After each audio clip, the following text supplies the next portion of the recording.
Unlimited History. අපේ ජාතික කතාව.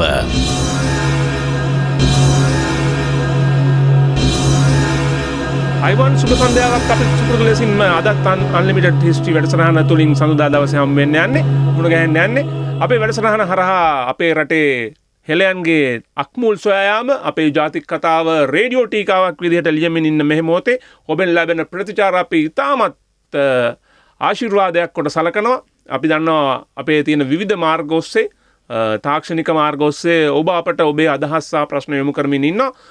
සුපුරුදු ලෙසින්ම අද දවසෙත් අපේ මේ වැඩසටහන සඳහා අපේ ප්‍රමුඛ සම්පත්දායකයා මහාචාර්ය රාජ් සෝමදේවයන් මැදිරියට පැමිණලා තියෙන්නේ. එතුමන් බොහොම ආදරෙන් ආයිබෝන් කියලා පිළිගන්නවා. ආයිබෝන්. අදත් අපේ රටේ අලුත් පරිච්ඡේදයක් මතු කරගෙන එනීමට අපිට අනගි අවස්ථාවක් මහගු පිටුවහලක් එතුමා හරහා ලැබෙයි කියන විශ්වාසයෙන් යුතුව වෙනද වගේම අපේ පළවෙනි කොටස පළවෙනි අඩහෝරාව පමණ කාලය අපි වෙන් කරන්නේ ඔබෙන් ලැබිච්ච ප්‍රශ්නවලට උත්තර සපය ගන්න.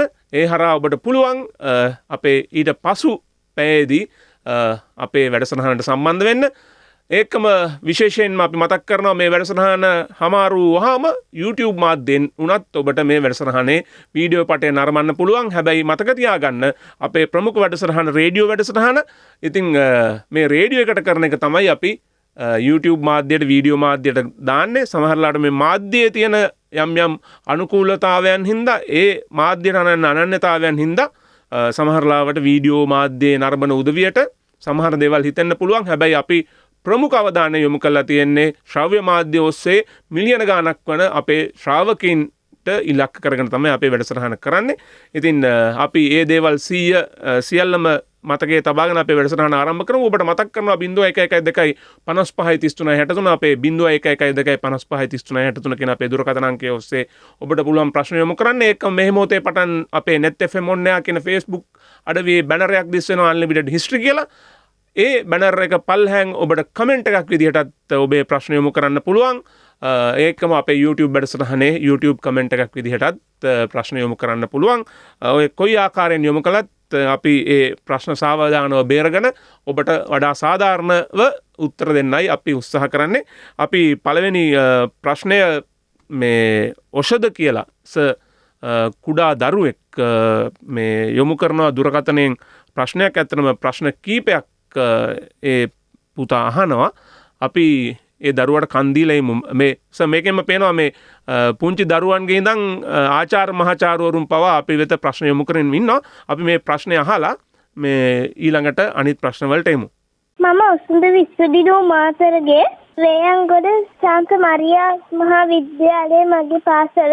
මට රාජ්සෝමදේව මහත්මයාගෙන් දැනගන්න ඕනේ මිහිඳු හාමුදුරුවෝ ලංකාවට වඩින්න පෙර අපේ රටේ බුදුදහම තිබ්බ නේද කියන එක, මහියංගන චෛත්‍යම ඉදිකරන්නේ කොහොමද කියන එක, අනිත් එක තමයි පණ්ඩුකාභය රජතුමාගේ ලොකු මාමා වෙන අබේ රජතුමා එතුමාට පක්ෂපාතීද කියන එක.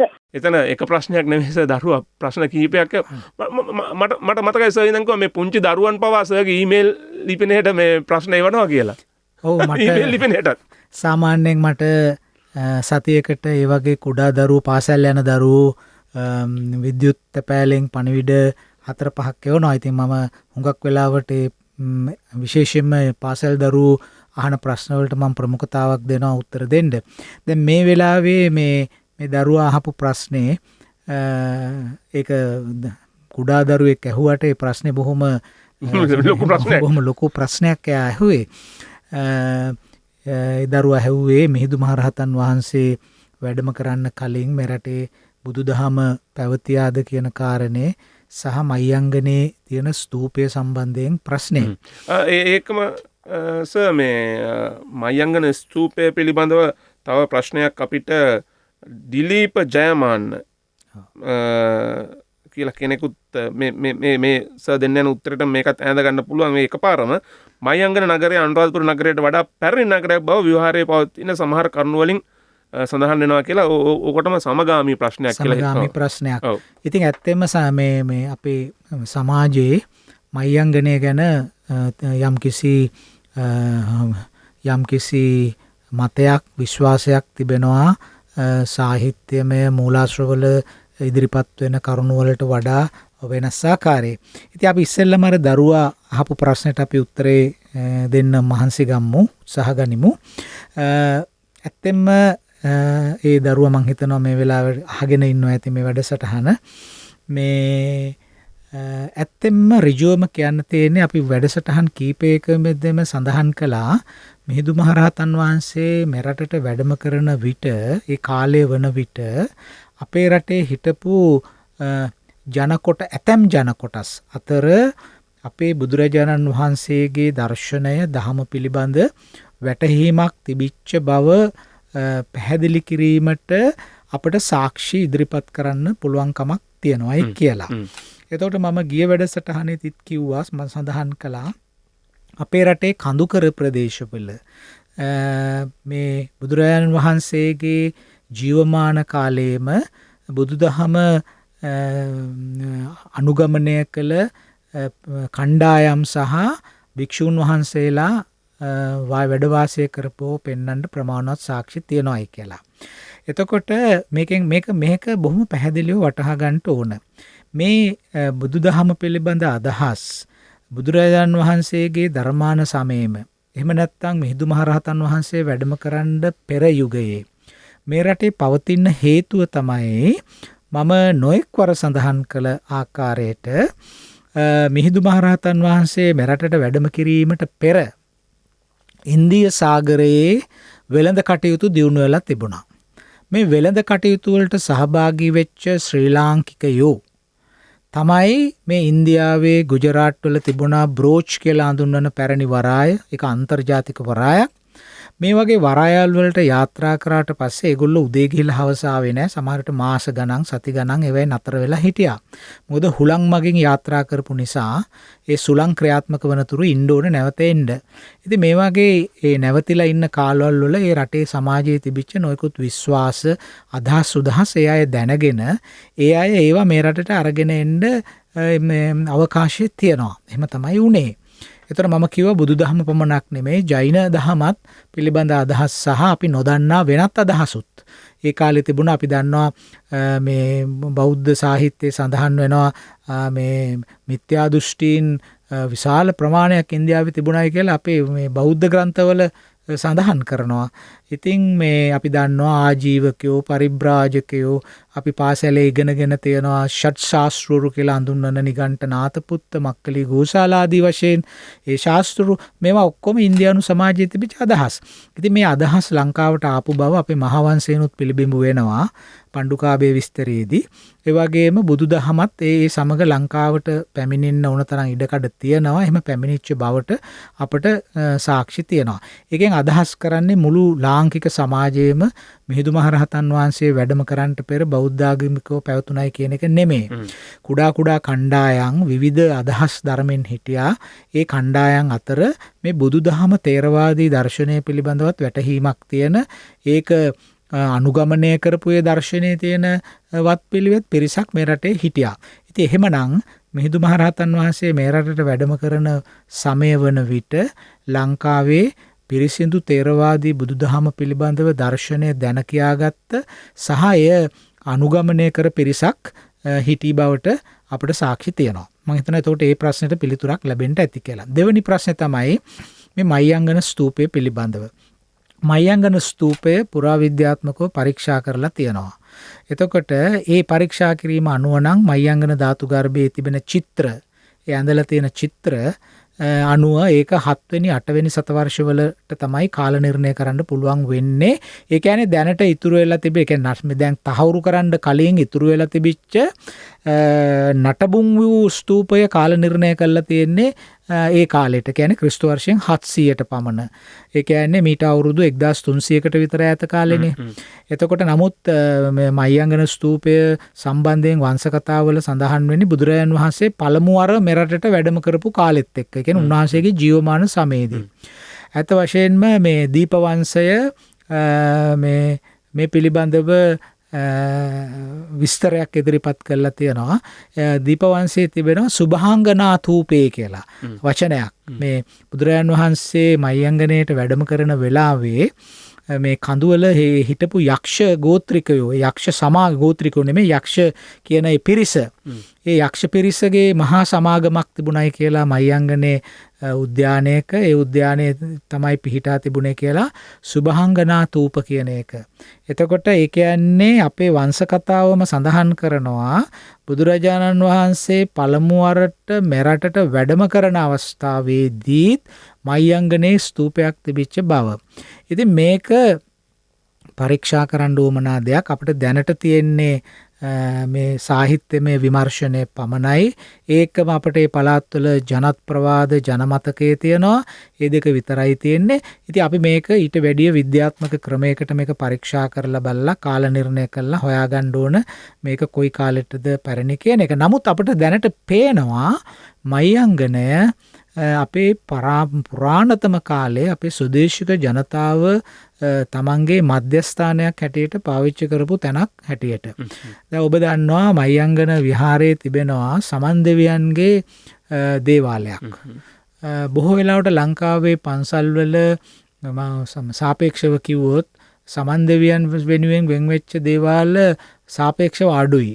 ඒ වෙනුවට තියෙන්නේ වෙන ප්‍රසිද්ධ දෙවිවරු අපි දන්න ජනප්‍රියම එක තියෙන රත්නපුරේනේ. රත්නපුරේ තියෙන ඒ සමන් දෙවියන් වෙනුවෙන් වෙන් වෙච්ච ලොකු දේවාලනේ. නමුත් සාමාන්‍යයෙන් බෞද්ධ විහාරවල සමන් දෙවියන් වෙනුවෙන් දේවාලයක් වෙන් කිරීම ඒ තරම් සුලභ නැහැ. නැත්තේ නෑ තියනවා. නමුත් ඒ තරම් සුලභ නැහැ. දැන් මයංගන විහාරේ සමන් අපි සරලවම කිව්වොත් විෂ්ණුනාථ වගේ දෙවියෝ සෑහෙන්න තියෙනවා. සතරවරම් දෙවියෝ ගැන තියෙනවා. තියෙනවා කතරගම දෙවියෝ, පත්තිනි දෙවියෝ, දැඩිමුණ්ඩ දෙවියෝ, සූනියන් දෙවියෝ ඒ වගේ. එතකොට මේ මයංගන විහාරයේ සමන් දෙවිඳුන්ගේ දේවාලයක් තිබෙනවා. ඒකම මහකිරියම්මා කියලා හඳුන්වන මේ ඒ කියන්නේ සමන් දෙවියන්ගේ සහෝදරියක් හැටියට සලකන දේවතාවියක් හැටියට සලකන මහා කිරියම්මා කියනවා, මේ මහා ලොකු අම්මා කියනවා. ඔය ආදී වශයෙන් නම් කරන මේ කෙනෙකුගෙට පුද පූජා පවත්වනවා. ඉතින් මේක ලංකාවේ එවැනි දේවාලයක් තියෙන එකම තැන තමයි මම දන්න තරමට නම් මේ මයංගනේ. එහෙමනම් මේක විශේෂයි. මේ මහකිරියම්මා කියන කෙනා එහෙම නැත්නම් මහ ලොකු අම්මා කියන දේවතාවියක් හැටියට වන්දනා කරන කෙනා සමන් දෙවිඳුන්ගේ සහෝදරියක් හැටියට සැලකීමත් මෙතනදී හරිම වැදගත්. මොකද අපි දන්නවා අපේ ලංකාවේ ඇදහිීමට ලක්වන දේවපන්තියේ සුදේශික දෙවියෙක් හැටියට ප්‍රධාන සුදේශික දෙවියෙක් හැටියට ඉන්නේ මේ සමන් දෙවියෝ.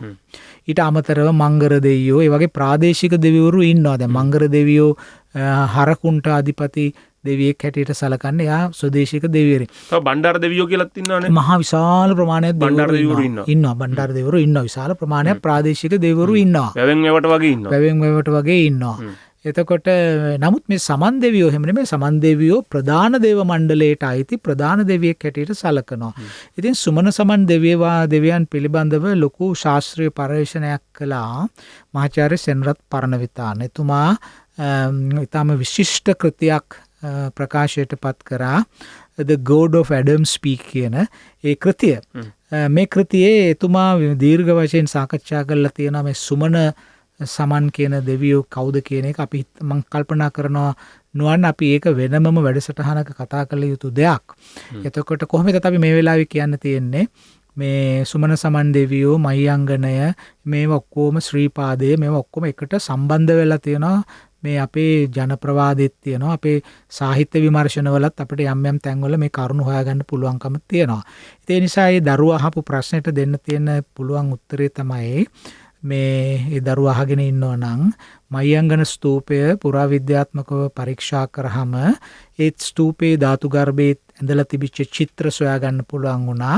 ඒ චිත්‍රවල ශෛලිය අනුව ඒවා ක්‍රිස්තු වර්ෂයෙන් 7 වෙනි 8 වෙනි සතවර්ෂයට පමණ අයිති වෙන්න පුළුවන් කියලායි තීරණය කළා තියෙන්නේ. එහෙම වුණොත් නම් ඒක මේ මෑත කාලයකට අයිති වෙන්නේ. නමුත් මේ ස්තූපේ ප්‍රතිසංස්කරණය කරන්න ඇති අවස්ථා කීපයකදී මුල් ස්තූපය පිළිබඳව විස්තරයක් දීපවංශයේ සඳහන් වෙනවා. සුභංගනා තූප කියන එක තමයි ඒක සඳහන් කරලා තියෙන්නේ ස්තූපේ නම හැටියට. එතකොට මේ රටේ හිටපු යක්ෂයින් රැස්ුණා කියලාත් තියෙනවා එතනට.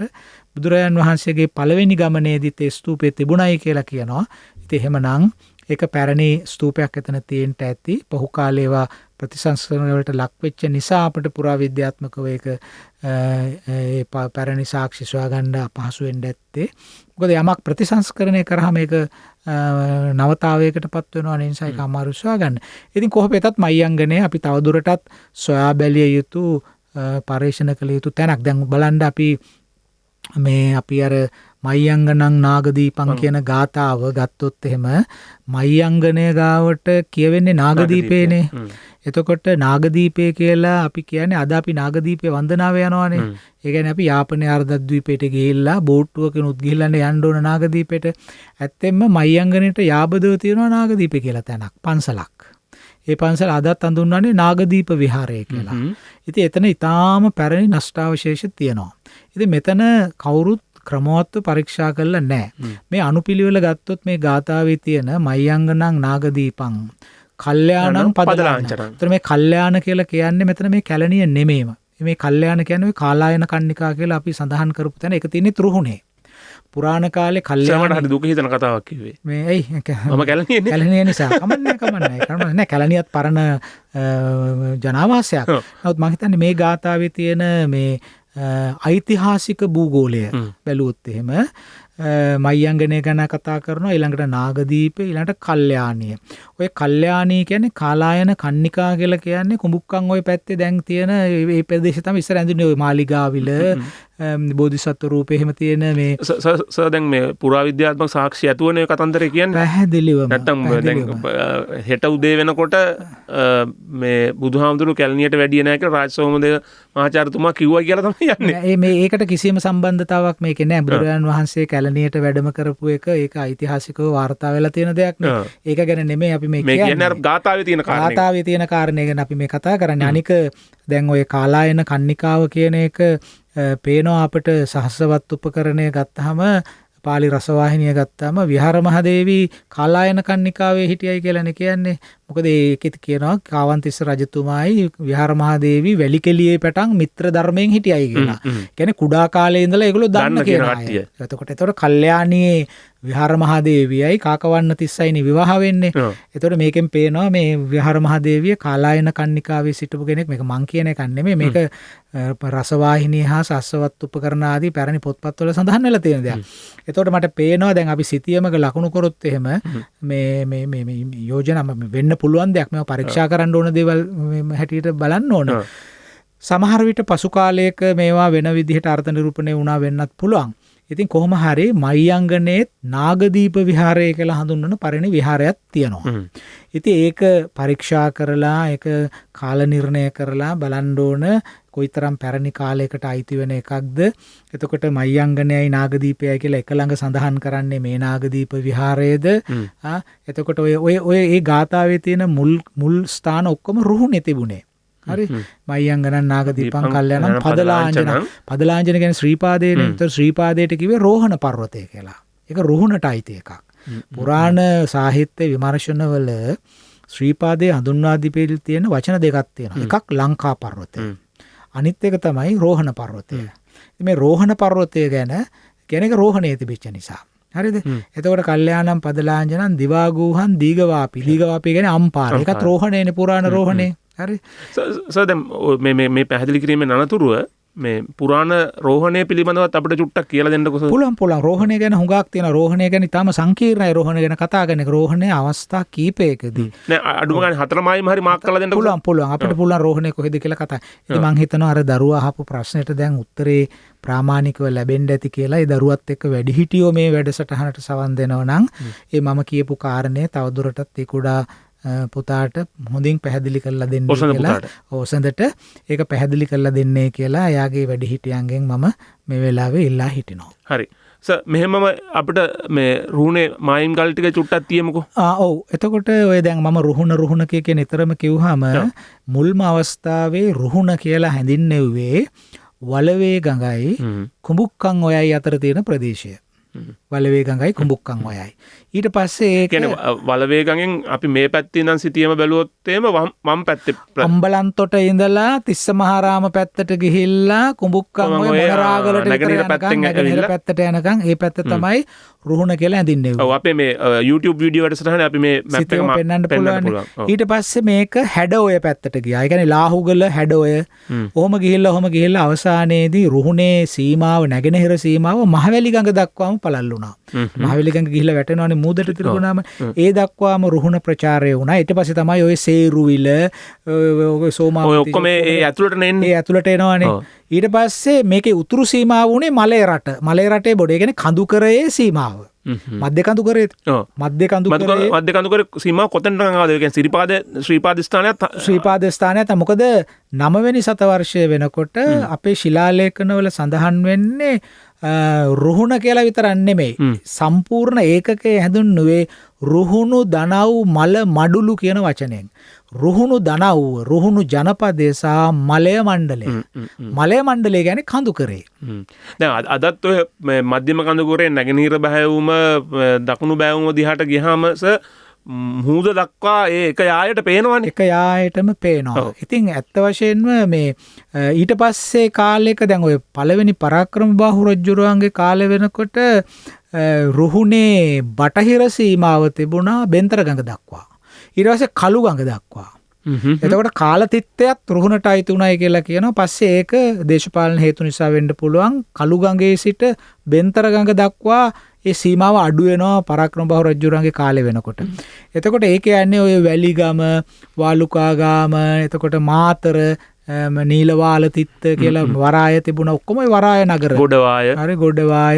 මේවා ඔක්කොම රුහුණ. එතකොට රුහුණේ සීමාව බැලුවොත් එහෙම එහි පරිණත අවස්ථාවේ ලංකාවේ සමස්ත භූමි ප්‍රමාණයෙන් 5න් එකක් රුහුණට අයිති වෙලා තිබුණා.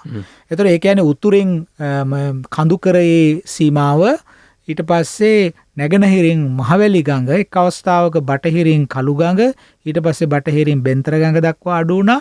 කොහොමද තමයි නමුත් මුල් දකුණේ මුහුද. දකුණෙන් ඉන්දිය සාගරයෙන් සීමා වුණේ. මේ භූගෝලීය ලක්ෂණ නිසා තමයි රුහුණේ ඉතිහාසය හරිම සංකීර්ණ භාවයක් ඇති වෙලා මේ ඇත්තෙම කියනවා නම් මේ රජරට තිබිච්ච අපේ ඉතිහාස කතාවට වැඩිය හරිම ගම්‍යතාවන්ගෙන් පිරීලා තියෙන රුහුණේ ඉතිහාසය අපි වෙනම වැඩසටහනකදී ඒක කතා කරමු. මොකද මේ අපි මේ පණ්ඩුකාභය, මුටසිව ආදී වශයෙන් මේ කතා කරගෙන යන කතාවේදී අපිට රුහුණ අතාරින්න බැරි වෙන තැනක් එනවා. අපි එතන ඒ තාප්පෙට හේතු වුණා එතෙන්දී රුහුණ ගැන විශේෂයෙන් කතා කරමු. අපි රුහුණ ගැන ඊටාම විශේෂ වශයෙන් අපිට කතා කරන්න පුළුවන්කම තියෙනවා. ඒකෝට මම හිතනවා මේ අපි පළවෙනි ප්‍රශ්නයට අපි ලොකු උත්තරයක් දුන්නා. ඒකට ලොකු සෑහෙන ලොකු උත්තරයක් දුන්නයි කියලා. හරි සර්ටත් ඊමේල් කීපයක් ඇවිල්ලා තිබ්බා. ඔව් මටත් විද්‍යුත් තැපෑලෙන් කීප දෙනෙක්ම අපිට ආමන්ත්‍රණය කළා තිබුණා. ඔව් මේ විශේෂයෙන්ම මේ මොහොතේ මේ මහාචාර්ය රාජ් සෝමදේවයන්ගේ අවසරයේ පරිදි මං මේ මෙතනදී පොඩි දෙයක් එකතු කරන්න ඕනේ අහගෙන ඉන්න සහ බලාගෙන ඉන්න උදවියට. මහාචාර්ය රාජ් සෝමදේවයන් ඉතාමත් කාර්යබහුල කෙනෙක්. අපි ඔබ දන්නවා පහුගිය සති දෙක තුන පුරාවට එතුමාගේ පෞද්ගලික ඊමේල් ලිපිනය ලබා දුන්නා. ඉතාමත් විශාල ප්‍රමාණයක් සාමාන්‍යයෙන් අපේ Facebook එකට කමෙන්ට් නොකරන, ඒකම YouTube එකේ කමෙන්ට් එකක් දාන්නේ නැති විශාල පිරිසක් අපි දැක්කා. අපිට ඊමේල් මාර්ගයෙන් විශේෂයෙන් වෙනත් රටවල් වල ඉඳලා ඊමේල් එවනවා. ඉතින් හැබැයි මේ තියෙන කාර්යබහුලතාවයත් එක්ක මහාචාර්ය රාජ් සෝමදේවයන්ට ඔය එකින් එකට ඔබ අහලා තියෙන ඉතාමත් දීර්ඝ ප්‍රශ්න වලට උත්තර දෙන්න බැරි වෙන්න ඉඩ තියෙනවා. හැබැයි අපි පොරොන්දු වෙනවස ඒ ප්‍රශ්නේ අද ඇහුවට සමහරවිට තව මාස 3-4කින් මේ වැඩසටහන හරහා ඔබට ඒ උත්තරේ නිකම්ම ලැබෙයි. ඔව්. ඒක හින්දා ඔබේ හිත රිඳව ගන්න එපා. පුළුවන් වෙලාවට උත්තර දෙයි. බැරි වුණ අවස්ථාවක බොහොම ආදරෙන් ඒක කමන්න කියලා ඉල්ලා සිටිනවා. ඒකම විශේෂයෙන් කියන්න ඕනේ සමහර ප්‍රශ්න තියෙනවා ඔබට අන්තර්ජාලයේ පිරික්සුවම හොයාගන්න පුළුවන්. අපි ඇත්තටම මේ අපේ අන්ලිමිටඩ් හිස්ටරි වැඩසටහනෙන් මේ මෙහෙම ඇඟිල්ල දික් කරලා පෙන්නනවනේ තැනක්. ඔබට මෙතෙන්ට යන්න කියලා. ඉතින් ඔබට දැන් තියෙන අලුත් තාක්ෂණික මේ උපාංගත් එක්ක බොහොම පාසුවෙන් මේ තැන්වලට ගිහිල්ලා ඒ කරුණු හොයාගන්න පුළුවන්. ඒකින්ද මේ බොහොම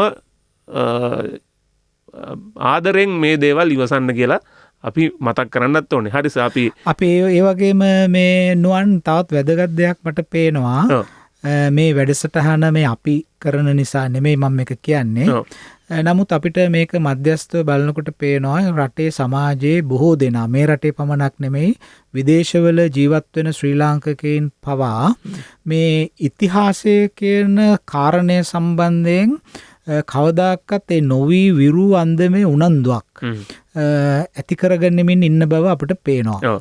දැන් සමහර ශ්‍රාවකයෝ අහලවල තියෙනවා සමහර දේවල් වල මූලාශ්‍රය අපිට සඳහන් කරන්න පුළුවන්ද කියලා. ඒක ඊටාම වැදගත්. මොකද වැදගත් වෙන්නේ අර නිකන් ඔහේ තමන්ගේ සිතවිල්ලට ඉතිහාසය ගැන කතා කරන වෙනුවට කෙනෙක් මූලාශ්‍රයක් දිහා බලලා මූලාශ්‍රයක් තියනවායි කියලා විශ්වාස කරලා ඒ කියන්නේ විද්‍යාත්මකව ඔප්පු කරගන්න හදන්නේ. විද්‍යාත්මකව බලන්න පෙළඹවීමක් මේ වැඩසටහන ආරම්භ වීමෙන් පස්සේ සමහර ශ්‍රාවකයෝ අතර ඇති වෙලා තියෙන බව පේනවා. දැන් උදාහරණයක් මම මේකට කියන්නම්. එක මහත්මයෙක් මගෙන් අහලවල තිබුණා ඊටාම කෙටි ප්‍රශ්නයක්. ඔබ සඳහන් කළා තඹපන්නියේ විනයක් ගැන සාකච්ඡා කරයි කියලා එක්තරා තැනක සඳහන් වෙලා තියෙනවායි කියලා. කරුණාකරලා පුළුවන් ද අපිට විස්තර කරලා දෙන්න. ඒ කොතනද එහෙම විස්තරයක් සඳහන් වෙලා තියෙන්නේ කියලා. ඉතින් මේ දේ බැලුවොත් මේ අහපු මහත්මයා තාම උනන්දු වෙලා තියෙන ඔය කාරණේ ගැන විතරක් නෙමෙයි ඒක කොහෙද තියෙන රෙෆරන්ස් එකේ විමර්ශනය කොහෙද තියෙන්නේ කියන එකත් හොයාගන්න උනන්දු වෙලා තියෙනවා. ඉතින් මම මේ වෙලාවේ මහත්මයාට කියන්න කැමතියි අපිට හුඟක් මේ පාලි පාට අරව මේ වැඩසටහනේ කියන්න සුදුසුයි කියලා මං හිතන්නේ. අපිට ඕනනම් කියන්න පුළුවන්. නමුත් මේක සමාජයේ විවිධ මට්ටමේ ශ්‍රාවකයෝ මේකට සවන් දෙන නිසා මේකට අනවශ්‍ය ශාස්ත්‍රීය ගැඹුරක් වැටුනොත් එහෙම ඒ අය මේක සවන් දීමට කැමැත්තක් නැති වෙන්න පුළුවන්. ඔව් දැන් අදම පැහැදිලි වුණානේ මේ ඊටාම කුඩා දරුවෙකුත් ප්‍රශ්න ඇහුවා. ඊට ඉස්සෙල්ලා සතියේ අපි දැක්කා හේනේ පැලක ඉඳන් මේ අපිට දුරකථනයෙන් කතා කරා. එතකොට මේ මහත්මයා සවන් දෙනවා නම් මේ වැඩසටහනට ඒ මහත්මයා නෙවෙන්න පුළුවන් වෙන ඕනම කෙනෙක් වුණත් කමක් නැහැ. මේ තඹපන්නියේ විනය දැන් උදාහරණයක් හැටියට කියනවා නම් ඒකේ තියෙන්නේ විනයන්තේ වාචයින්සු පිටකං තඹපන්නියා. එතකොට කවුද මේ තඹපන්නියේ විනය දේශනා කළේ? තතෝ අරිට්ටෝ මේධාවි තිස්සදත්තෝච පණ්ඩිතෝ විසරදෝ කාලසුමනෝ තේරෝච දීඝනාමකෝ දීඝසුමනෝච පණ්ඩිතෝ මේ කට්ටිය තමයි ඇවිල්ලා මේ තඹපන්නියේ විනය දේශනා කරන්නේ. එතකොට බහුස්සුතෝ චූලනාගෝ මේ ඔක්කොම රහතන් වහන්සේලා. එතකොට ඒගොල්ලන්ගේ තියෙන මේ විනයේච විසරදෝ මේ සුමන කියන තෙරුන් වහන්සේ ගැන කියන්නේ පුනරේව සුමනෝ මේධාවි විනයේච විසරදෝ. මේ අය ඇවිල්ලා තමයි මේ තඹපන්නියේ විනය දේශනා කරන්නේ. මේක සඳහන් වෙන්නේ සමන්ත පාසාදිකා විනයට්ට කතාවේ ආචාර්ය පරම්පරා වර්ණනා කියලා 36 වෙනි මේ කොටසේ සඳහන් වෙන ආචාර්ය පරම්පරා කියන කොටස බැලුවොත් එහෙම මෙන්න මේ කතාව අපිට හොයාගන්න පුළුවන්. ඉතින් ඒ නිසා ඒක මේ අපි කියන එක නෙමෙයි සමන්ත පාසාදිකා විනයට්ට කතාවේ මේක අට කතාවක්. ඒ අට කතාවේ සඳහන් වෙන එක තමයි මේ තඹපන්නියේ විනය කියන එක දෙවරක් ඒ ස්ථානයේ සඳහන් වෙලා තියෙනවා. ඒ තඹපන්නී විනයෝ කියන මේ කාරණය රෝහණයෙන් ආපු ධම්මපාලිත නමෝච රෝහණෝ සාදු පූජිතෝ රෝහණේ මනා ගෞරවයට ලක්වෙච්ච ධම්මපාලිත කියන නම තියෙන තෙරුන් වහන්සේත් වැඩියයි කියලා. ඉතින් දැන් මේ නම් ලිස්ට් එකක් තියෙනවා මේකේ ආපු තෙරුන් වහන්සේලා ගැන. ඒක තමයි අපි සඳහන් කරේ. ඒ නිසා මේවා පරිශ්‍රණයට ලක් කරන්න ඕන. ඊටාම වැදගත් මේ කාරණා වලින් අපිට පේනවා මිහිඳු මහරහතන් වහන්සේ වැඩම කරපු අවස්ථාව වෙනකොට උන්වහන්සේ බැහැ දකින්නට පැමිණුණු මේ මහා තෙරවරු මේ නාමලේඛනයේ ඉන්න බොහෝ දෙනෙක් රුහුණේ සිට වැඩම කරපු අය උන්වහන්සේලා ඇවිල්ලා උන්වහන්සේලා එක එක දේවල් වලට දක්ෂයි කියලා කියනවා. උන්වහන්සේලා ඇවිල්ලා තඹපන්නියේ විනය මිහිඳු මහරහතන් වහන්සේ ඉදිරියේ ගායනා කරනවායි කියලා මේ විනයට්ට කතාවේ සඳහන් වෙලා තියෙනවා. එතකොට බොහොම සරලව කිව්වොත් මිහිඳු මහරහතන් වහන්සේ වඩිනකොට අපේ රටේ හිටිය රහතන් වහන්සේලා ගිහිල්ලා සාකච්ඡාවක් තිබ්බා. සාකච්ඡාවක් පැවැත්තුවා. ඕක තමයි මේකේ සඳහන් වෙන කාරණේ. ඒක තමයි මම එදා ඉදිරිපත් කරේ. එපමණක් නෙමෙයි අපි විශේෂයෙන් මේ වෙලාවේ සඳහන් කරන්න ඕන ඊටම මේ විශේෂයි අපේ එක්තරා මහත්මයෙක් මේ සෙල්වරත්නම් මහත්මයා මහේෂන් සෙල්වරත්නම් කියන මහත්මයා ප්‍රශ්නයක් අහලා ඉවරලා තිබුණා. ඊටම වැදගත් ප්‍රශ්නයක්. ඒ මහත්මයා මේ වැඩසටහනට ඊටම හොඳින් සවන් දෙන කෙනෙක්. එතුමා රාජ්‍ය සේවයේ ඉඳලා පොලිස් සේවයේ ඉඳලා විශ්‍රාම ගිය මට මතක විදිහට එතුමාගේ නම කිව්වම එතුමා ජ්‍යෙෂ්ඨ පොලිස් අධිකාරිවරයෙක්. ජ්‍යෙෂ්ඨ පොලිස් අධිකාරිවරයෙක් හැටියට විශ්‍රාම ගිය මහත්මයෙක් මහේෂන් සෙල්වරත්නම් මහත්මයා. අපි තුමාට බොහොම ස්තුතිවන්ත වෙනවා මේ අපට විද්‍යුත් තැපෑලෙන් පණිවිඩයක් එවලා මේ ප්‍රශ්නයක් අහලා තිබුණා. එතුමා අහලා තිබුණේ අපි මේ මිහිඳු මහරහතන් වහන්සේ ලංකාවට වැඩම කරන කාලෙ වෙනකොට දකුණු ඉන්දියාවේ බුදුදහම පිළිබඳ තත්ත්වය කුමක්ද කියන එක. ඉතින් අපි ඒක ඊටාම කැමැත්තෙන් උත්තර දෙන්න කැමති ඒක උත්තර දිය යුතු දෙයක්. මොකද දකුණු ඉන්දියාවේ බුදුදහම ගැන අපි කවුරුත් ඒ තරම් උනන්දුවෙන් සාකච්ඡා කරන්නේ නැහැ. නමුත් අපිට ආසන්නෙන්ම තිබිච්ච රට මම මේ සඳහන් කරන්නේ අපිට ළඟින්ම තිබෙන දැන් නම් ওই තමිල්නාඩු වශයෙන් හඳුන්වන ප්‍රදේශ. ඒ ප්‍රදේශවල බුද්ධ ආගම තිබුණා. අපි දන්න හැටියට බෝධි ධර්ම කියලා ස්වාමින් වහන්සේ කෙනෙක් කාංචිපුරම් වලට බුද්ධ ආගම රැගෙන ආවයි කියලා විශ්වාසයක් තියෙනවා. ඒ වගේම දකුණු ඉන්දියාවේ බුද්ධ ආගම පැවති බවට තියෙන පැරණිතම සාක්ෂිය අපිට සොයාගන්න වෙන්නේ ක්‍රිස්තු පූර්ව දෙවනි සතවර්ෂයේ පමණ රචනා වුණු පුරණානූරු කියන දෙමළ කෘතියේ සඳහන් වෙනවා මේ සිවි ජාතකය. අපේ බෞද්ධ සාහිත්‍ය අපි දන්නවා කුද්දක නිකායට අයිති ජාතක වල තිබෙන සිවි ජාතකය ගැන විමර්ශනයක් තිබෙනවා මේ පුරණානූරු කියන ද්‍රවිඩ කෘතියේ. එතකොට ඒක මේ කෘතිය රචනා වෙන්නේ ක්‍රිස්තුපූර්ව දෙවන සතවර්ෂයේදී පමණ. එතකොට ඒ කියන්නේ ක්‍රිස්තුපූර්ව දෙවන සතවර්ෂය වෙනකොට බුදුදහම පිළිබඳ අදහස දකුණු ඉන්දියාවේ ප්‍රචලිත වෙලා තිබුණා.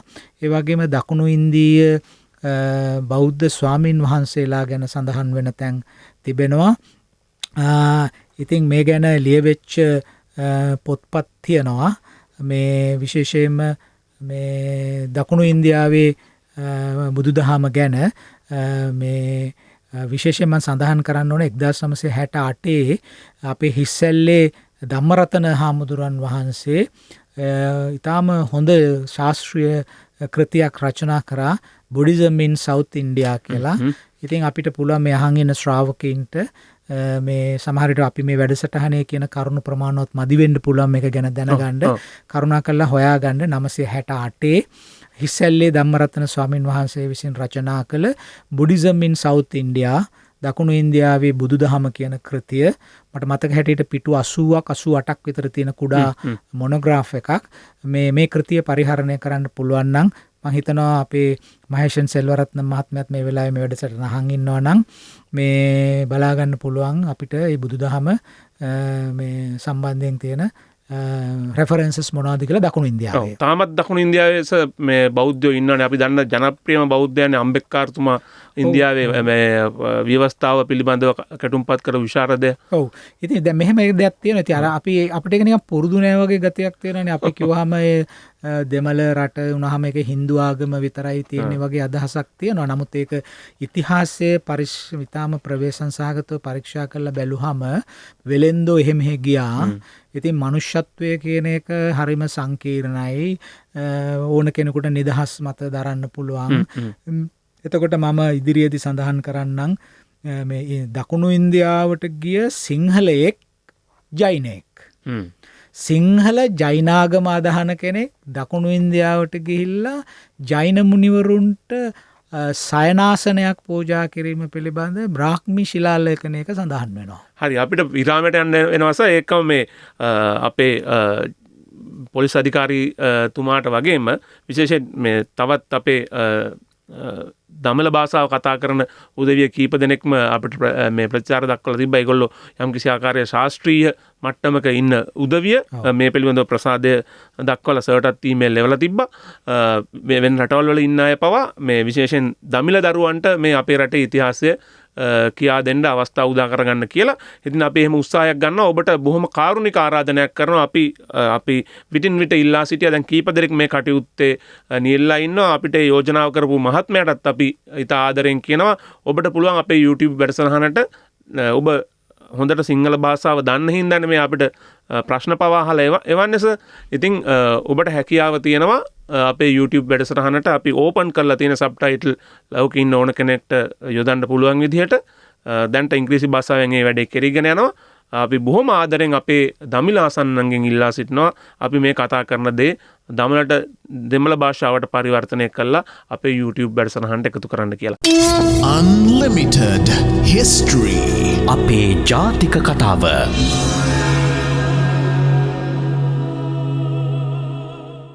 මහාචාර්ය රාජ් සෝමදේවයන් ගිය වැඩසටහනෙන් නික්ම යන මොහොතේ විශේෂ පොරොන්දුවක් දුන්නා මේ අපේ රටේ බුදුදහම පිළිබඳව විශේෂයෙන් අද කතා කරනවා. ඒ කියන්නේ මිහිඳු මහ රහතන් වහන්සේ පැමිණීමට පොරොත්තුව අපේ රටේ තිබිච්ච ඇදහිල්ල සහ බුදුදහම පිළිබඳව විශේෂයෙන් කතා බහ කරනවා කියලා අපි දැන් ඒ කාරණය මෙතෙන් පටන් ආරම්භ කරන්න යන්නේ සර්. ඔව්. මම නුවන් මට තව විනාඩියක් විතර දෙන්න. මොකද තව වැදගත් ප්‍රශ්නයක් මහත්මයෙක් අහලා තිබුණා. මේ මුටසිව සහ දේවානම්පියතිස්ස රජතුමා පාලනය කරන කාලවලදී ඒ උතුරු ඉන්දියාවේ හිටපු රජවරු ගැන කතා කරාට අපේ රටට ආසන්නයෙන්ම තිබිච්ච දකුණු ඉන්දියාවේ තත්ත්වය ගැන මේ වැඩසටහනේ කතා කළේ නැහැ කියලා. ඒකම සර් මම ඒකට එකතු කරන්නම්. දැන් මේ ප්‍රශ්නෙටම ආපු හින්දා මුටසිව පණ්ඩුකාභය රජුරුවන්ගේ කවුද කියලාත් අහලා තිබ්බ කීප දෙනෙක්ම.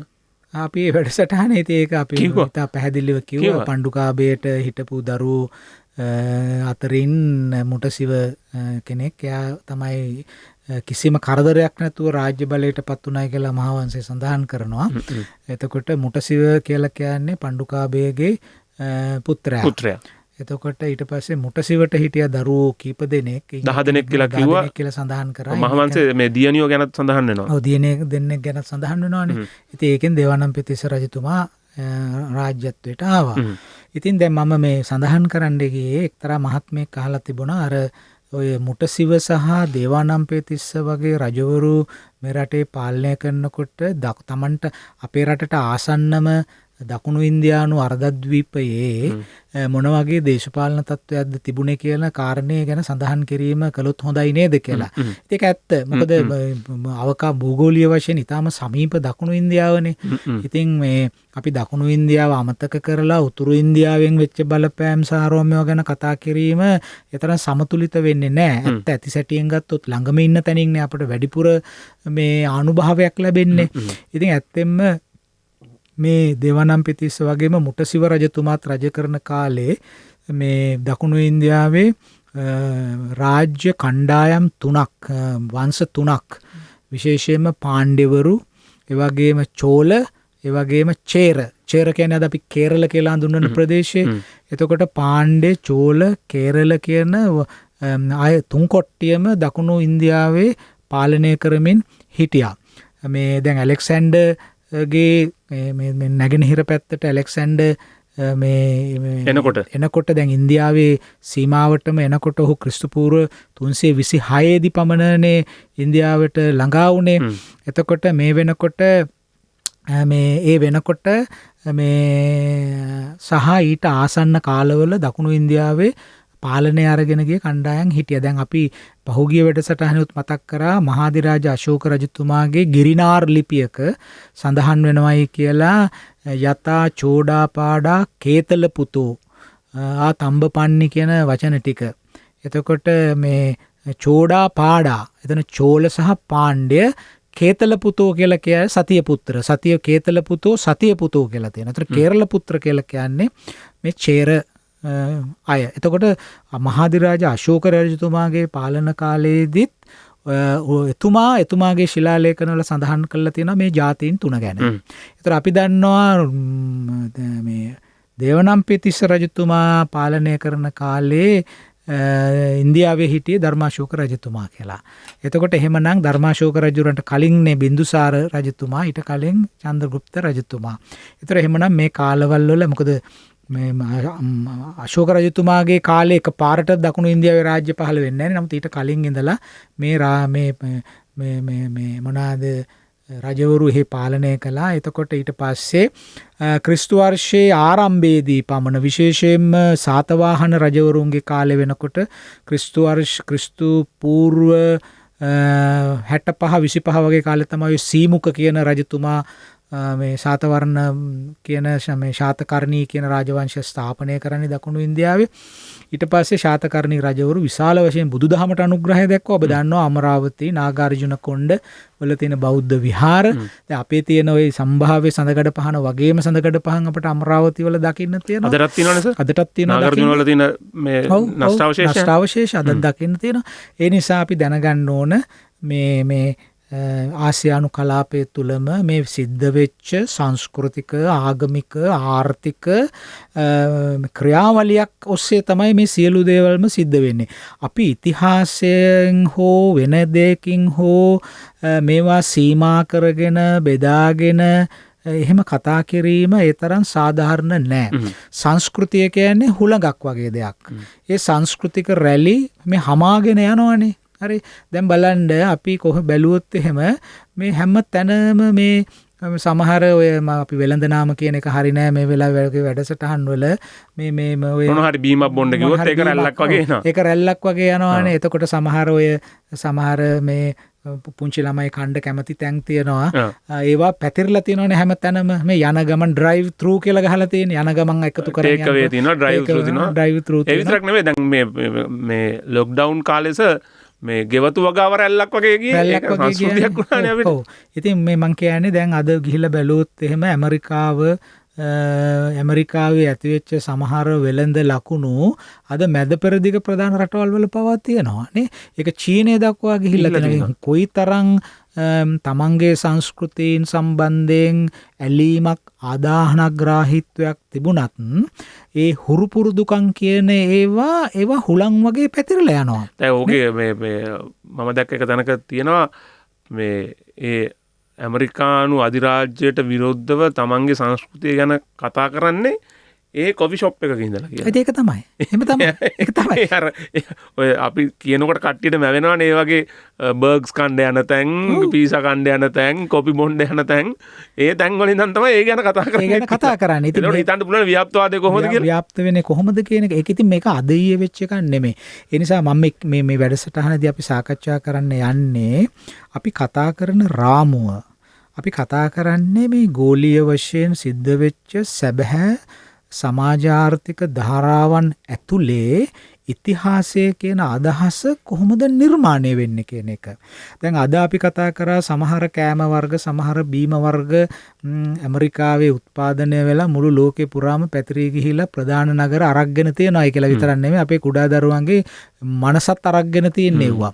තරුණයන්ගේ මනස පවා අරක්ගෙන තියෙන්නේවා. සමහර පාටවල් කිව්වා මේ තැන්වල තියෙන පාටවල් තමයි මතක් වෙන්නේ. රතු කිව්වොත් මතක් වෙන්නේ රතු. රතු පාටට මතක් වෙන්නේ. එතකොට මේක අද ඊයේ වෙච්ච එකක් නෙමෙයි. මේක ලෝකේ පුරා ඉතිහාසයේ පුරාම සිද්ධ වුණා. දැන් මම පහුගිය වැඩසටහනකත් සඳහන් කළා නුවන් අර ඇනටෝලියාවට කිට්ටුව තියෙන බෝගස්ක්වායි කියන නගරයේ පුරාණ ක්‍රිස්තු පූර්ව 3000 දී පමණ හරි 2000 වගේ කාලෙදී පමණ රචනා වෙච්ච මේ කූර්ණ්‍යාක්ෂර කියන පුරාණ අක්ෂර වලින් රචනා වෙච්ච සෙල්ලිපියක සඳහන් වෙනවා ඉන්දියානු දෙවිවරු වරුණ මිත්‍ර නාසත්‍ය ඒගොල්ලෝ ගැන සඳහන් වෙනවා. ඒතකොට බලන්න ඉන්දියාවෙන් ඇනටෝලියාව පැත්තට මේක ගලාගෙන යනවා. ඇනටෝලියාව තියෙන කොහෙද කියලා තියෙනවා. ඒ ඇනටෝලියාව කියලා කියන්නේ අද ඔය ඉරාන් ඉරාක් පළඳින පුරාණ ශිෂ්ටාචාරය දැන් ඒක අපිට ලකුණු කරන්න බෑ දැන් තියෙන මේ දේශපාලන සීමාවලින්. ඒ ප්‍රදේශයනේ ඔක තිබුණේ යුප්‍රතිස් ටයිග්‍රීස් ගංගා නිම්න ආශ්‍රයෙන් ඔය ශිෂ්ටාචාර දියුණුනේ. එතකොට දැන් ඉන්දියාවෙන් ඔක එහා පැත්තට ගියා. දැන් භාෂා විද්‍යාඥයෝ පෙන්නලා දෙනවා ඉන්දියාවේ තිබුණා නමක් ආලික්‍ය සුන්දර. ආලික්‍ය සුන්දර කියලා කියන්නේ සුන්දර නලලක් ඇති කෙනාට කියනවා ආලික්‍ය සුන්දර. ඔය මීනාක්ෂි කියලා අපි කියන්නේ මාළුවෙකුගේ වගේ ඇහැක් තියෙන එක. මීනාක්ෂි. ඒක බොහොම ලස්සන නමක්. ඒතර ආලික්‍ය සුන්දර කියන සංස්කෘත නම ඉන්දියාවෙන් මේක ඇලෙක්සැන්ඩර් සහ සෙලියුස් නිකේටර් ඔය වගේ සම්බන්ධතා නිසා මේක ගියා මැසිඩෝනියාව පැත්තට. හරි ඒ ආලික්‍ය සුන්දර කියන වචනේ ඒ පැත්තේ ලිව්වේ ඇලෙක්සැන්ඩර් කියලා. ඒතර ඇලෙක්සැන්ඩර් කියන වචනේ ආපහු ඉන්දියාවට අහම ලිව්වා අලික ශුදලේ කියලා. අශෝකගේ ප්‍රාකෘත ලිපිවල අලික ශුදලේ කියලා වචනයක් තියෙනවා. දැන් පේනවා නේද මේවා දැන් මෙහි අපේ ලේඛකයෝ විහිළු වල ලියන්න ගත්තනේ අලිසන්දරි කියලා. අලිසන්දරි කියලා ලියන. ඉතින් ඒක හරි. අලිසන්දරි කියලා තමයි ලියන්නේ මේ අපි. හරි දැන් ග්‍රෙගරිගෝරිස් උනේ. ඉතින් ඒවා මං කියන්නේ මේ සංස්කෘතිය කියන එක හුළඟක් වගේ යනවා. ඉතින් අපි අනන්‍යතාවන් කියලා හදාගන්නේ අපි විසින් දියුණු කරපු ගුණධර්ම සහ ඇගයුම් පද්ධති අපේ තියෙනවානේ. ඉතින් සංස්කෘතිය කියන එක අපිට එහෙම මේ ආරක්ෂා කරා ගන්නවයි කියලා කියන්නේ එහෙම කරන්න අමාරුයි. සංස්කෘතිය කියන වචනේ කල්චර් කියන වචනේ තේරුම වැඩෙනවා කියන එකනේ. ඒක වැඩෙන දෙයක්. ඉතින් මම මේ කියන්නේ ගියේ බෝගස්කුවයි ගැන ලිගෙන ඒක කියන්නේ ගියේ මොකද ඒ බෝගස්කුවයි මේ සෙල්ලිපියේ තියෙන ඒ නාසත්‍ය කියන මේ පූර්ව වෛදික දෙවියා ගේ නම අපේ බ්‍රහ්ම ශිලා ලේඛනයක තියෙනවා නශත කියලා. හරි ශත නශත කියලා ලියලා තියෙනවා. ඒ නාසත්‍ය කියලා කියන්නේ අර දෙවියන්ගේ නම. එතකොට ඉන්දියාවෙන් ඇනටෝලියාවට ගිහිල්ලා ඇනටෝලියාවෙන් ලංකාවට ඇවිල්ලා දැන් මේවා හුලං. මේක හුලං. දැන් වලාකුළු කියන ඒවා අපිට සීමා කරන්න පුළුවන්. මේ දේශීය ශ්‍රී ලාංකික වලාකුළක් කියලා එකක්. එහෙම ඒවා තියෙන්න බෑ. ඒක අපේ රටට මුදුන් වෙලා තියෙනකන් ශ්‍රී ලාංකික වලාකුළක් වෙන්න පුළුවන්. ඒක හුලඟට ගහගෙන ගියාම ඒක වෙන රටකටයිද. නමුත් අපි කවුරුත් වලාකුළු අයිති කරගන්න මහන්සි ගන්න නෑනේ. ඉතින් සංස්කෘතික හුරු පුරුදුකම් කියන දේවල්, තාක්ෂණය වගේ දේවල්, විශ්වාස පද්ධති මේ වගේ හමාගෙන යනවා. ඒ හමාගෙන ගිය දේවල් යම්කිසි සමාජයක් මත පතිත වෙලා ඒ සමාජය තුළ ඇතිවෙන ක්‍රියාකාරකම් වලින් නිර්මාණය වන පුද්ගල චරිත සිද්ධි තමයි අපි ඉතිහාසය කියලා සලකන්නේ. ඒතකොට ස්වදේශිකත්වයේ හෝ ඒවයි සියලු දේවල්ම අපි විශේෂයෙන්ම දූපතක් හැටියට ඉන්න රටක අපි වටේම මූද තියෙන්නේ. මේ මූද පාළු මූදක් නෙමෙයි. ඉන්දියන් සාගරය ආරා සේදමාවත වැටිලා තිබුණා. මිනිස්සු ආවා ගියා. කාර්යබහුල මුහුදක්. කාර්යබහුල මුහුදක්. හරි එතකොට මේ මුහුද මැද්දේ ඉඳගෙන අපිට මේ නිකන් හරිම නොඉඳුල්ව එහෙම ඉන්න පුළුවන් කමක් නැහැ. අපේ තිබිච්ච විශිෂ්ටත්වය තමයි ඒ ලැබිච්ච සියලුම දේවල් අපි අපට ගැළපෙන තර්කානුකූල රූපයකට අපි පරිවර්තනය කරගත්තා. දැන් සංස්කෘත භාෂාවේ මාතෘ කියලා ලියනකොට පාලියේ මාතා කියලා ලියනකොට අපි මව කියලා ලිව්වා. මාතා කියන එකේ දීර්ඝ ස්වර අයින් කළා මත කියලා කෙටි කරලා ලිව්වා. අපේ සෙල්ලිපි වල තියෙන මත මතය පිතය අටය අම්මාටත් තාත්තාටත් පින් පිණිස වැඩ පිණිස අර්ථය පිණිස කියන එක ලිව්වේ අපි මතය පිතය අටය කියලා. ඒ කියන්නේ අපට හැකියාවක් තිබුණා ලෝකේ කොයි පළාත් වලින් ආවත් ඒ නොඑක් සංස්කෘතික රැලි අපට ආවේනික විදියට හදාගෙන අපේ ස්වදේශික ඌර්ව සකස් කර ගැනීමේ හැකියාව තිබුණා. අන්න ඒක තමයි අපේ දේශීය ලකුණ, දේශීය අනන්‍යතාව. ඒ කියන්නේ සරලවම කිව්වොත් මේ ඔය හැම රටක්ම මෙහෙම කළානේ. දැන් ඉන්දියාවට ඩෙනිම් එක ආවම ඒගොල්ලෝ කුර්තා එක ඒකට උඩින් ඇඳලා ඒක ඉන්දියන් කරගත්තා. අපිත් ඒ වගේ කරගත්ත දේවල් ඕන තරම් කරගත්ත දේවල්. ඒක තමයි ජාත්‍යයක් සතු නිර්මාණශීලී ලක්ෂණය කියන්නේ. ඒ නිසා අපි ඉතිහාසයේ දෙස බලන වෙලාවල් වලට ද්වේෂ සහගතව ප්‍රතික්ෂේප කිරීමේ අරමුණෙන් වෛරී සහගතව ඒ ඉතිහාසයේ දෙස බැලිය යුතු නෑ. අපි වගේ විශේෂයෙන්ම අපි දූපතක් වගේ රටක අපි විසින් අත්විඳින ලද ඓතිහාසික අත්දැකීම් ඊටම රමණීයයි, ඊටම චිත්තාකර්ෂණීයයි සහ ඊටම සංකීර්ණයි. දැන් බුදුදහම එතකොට අපේ භාෂාව සකස් වීම මේ වගේ දේවල් වලට ඒ නොඑක් ජාතීන්ගෙන් වැටිච්ච සම්ප්‍රදායයෙන් වැටිච්ච ආලෝකය. ඉතින් මේවා ඔක්කොම මේ සැලකිල්ලට අරගෙන මැද තැනක ඉඳගෙන මේවා අගය කිරීම සහ අපේ තිබිච්ච සමාජ ප්‍රතිශක්තිකරණය අපි කොයිතරම් දුරට අපිට ඉමියුන් එකක් තිබුණාද මේවා දරාගන්න සහ අපේ දේවල් නිර්මාණය කරගන්න. ඒක අපි සාකච්ඡා කළ යුතුයි. අපි මේ වැඩසටහනේදී මේ සාකච්ඡාව ඉදිරියට අරගෙන යන්නේ ඒ වගේ මැදහත් තැනක ඉඳලා හැකිතරම් සාක්ෂි මත පදනම් වෙලා අපේ ඉතිහාසය අපි තේරුම් ගන්නේ. ඒ සාක්ෂි එක පැත්තකින් පුරාවිද්‍යාත්මක වෙන්න පුළුවන්, අනිත් පැත්තෙන් ඓතිහාසික වෙන්න පුළුවන්. සමහරට මේ දෙකම ප්‍රමුඛත්වයේ දීලා අවසානයේදී මිනිස්සුන්ගේ මතකය ජනප්‍රවාද වෙන්න පුළුවන්. මේ හැම එකක්ම පදනම් කරගෙන තමයි අපි මේ ඉතිහාසයේ සිද්ධ වෙච්ච කතාව සාකච්ඡා කරන්නට බලාපොරොත්තු වෙන්නේ. එතකොට ඔබ කිව්වා වගේ අපි පහුගිය වැඩසටහන අවසන් කළේ මේ රටේ මේ තිබුණු ආගමික පසුබිම ගැන ටිකක් වැඩි අවධානයක් යොමු කරනවායි කියන පොරොන්දුව මත ඉතින් අපිට පේනවා මේ මම වැඩසටහනේ පහුගිය වැඩසටහනේ ඊට කලින් වැඩසටහන් වලත් පුනා සඳහන් කළා අපිට ලංකාවේ පැවතිච්ච අපේ වැඩි අවධානයක් යොමු වැඩි නෙමෙයි මම හිතන්නේ කොහොමත්ම අවධානයක් යොමු නොවුණු කාරණයක් මේ විශේෂයෙන්ම බුදුදහම සම්බන්ධයෙන් අපට අවධානයට ලක් කරන්න පුළුවන් කියන කාරණය.